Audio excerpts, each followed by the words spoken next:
প্রথমবার হয়তো ন্যাচারালি কেউ কনসিভ করতে পারলো না, তারপরে যদি আইভিএফটাও আনসাকসেসফুল হয়, 50 থেকে 70% পপুলেশনের পজিটিভ আসবে, বাকি কিন্তু 30 থেকে 40% লোকের হবে না। 40-র ওপরে যারা কনসিভ করতে চাইছে তাদের কাছে ব্যাপারটা কতটা ইজি? অনেক মহিলা যারা ডোনার এগ নিয়ে করছেন 10 বার 12 বার করেও কিন্তু তাদের ট্রান্সফার হচ্ছে। ডোনার এগটা কতটা আপনাকে অ্যাডভান্টেজ দিচ্ছে? এই যে ইনজেকশন দিচ্ছি ডিমটা বড় করার জন্য, এটার একটা সাইড এফেক্ট থাকে। কনসিভ হয়ে যাওয়ার পরে কি মা আর বাচ্চার লাইফের কোনো রিস্ক থাকে? বাচ্চা হলেও কিন্তু তার অ্যাবনর্মাল হওয়ার চান্সেসটা বাড়ে, ডাউন সিনড্রোমের চান্স বাড়ে।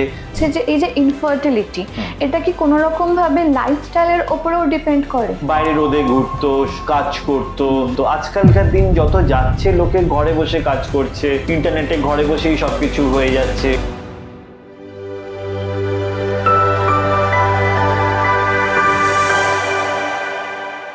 প্রথম আমরা যে পডকাস্টটা আপনাদের দেখিয়েছিলাম, তারপরে আমাদের কাছে অনেক কোয়েশ্চেন্স এসেছে। সেই কোয়েশ্চেন্সের আনসার দেওয়ার জন্য কিন্তু আমরা আবার পেয়ে গেছি মিস্টার প্রসেনজিৎ কুমার রয়। স্যার নমস্কার। নমস্কার।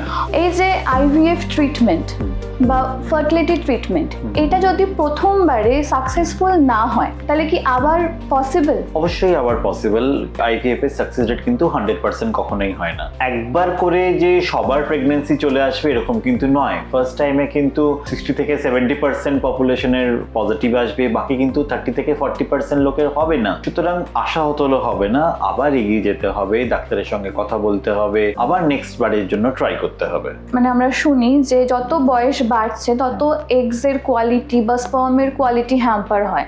সেই ক্ষেত্রে কতটা আইভিএফ সাকসেসফুল হয়? 40 ইয়ার্স যে একটা ভেরি ইম্পর্টেন্ট ল্যান্ডমার্ক, যেটা আমরা বলি মহিলাদের, যেরকম আমরা ইনফার্টিলিটি ডেফিনিশন যখন আমরা ডিসকাশন করেছিলাম তখন আমরা বলেছিলাম যে 35 এর তলায় হচ্ছে 1 বছর বলবো, 35 এর উপরে গেলে আমরা 6 মাস বলবো, যে 6 মাস ওয়েট করব, তারপরে আমরা ডাক্তারের কাছে যাব। 40 যখন চলে আসছে তখন একটা ভেরি ইম্পর্টেন্ট হচ্ছে যে এগের কোয়ালিটি কোয়ান্টিটি কিন্তু একদম কমে যায়। সুতরাং সেলফ এগ মানে নিজস্ব ডিম দিয়ে বাচ্চা হওয়ার সম্ভাবনা কিন্তু অনেকটাই কমে যায়। আবার বাচ্চা হলেও কিন্তু তার অ্যাবনর্মাল হওয়ার চান্সেসটা বাড়ে, ডাউন সিনড্রোমের চান্স বাড়ে। সেজন্য আমরা এই বয়সের মহিলাদের যখন আমরা আইভিএফ করি নিজস্ব ডিম দিয়ে, আমরা যে ভ্রূণটা তৈরি করি তার বায়োপসি করে আমরা দেখে নিই যে ভ্রূণের মধ্যে কোনো রকম জেনেটিক প্রবলেম কিছু আছে কিনা। যদি না থাকে তবেই কিন্তু সেই ভ্রূণটা আমরা ট্রান্সফার করি।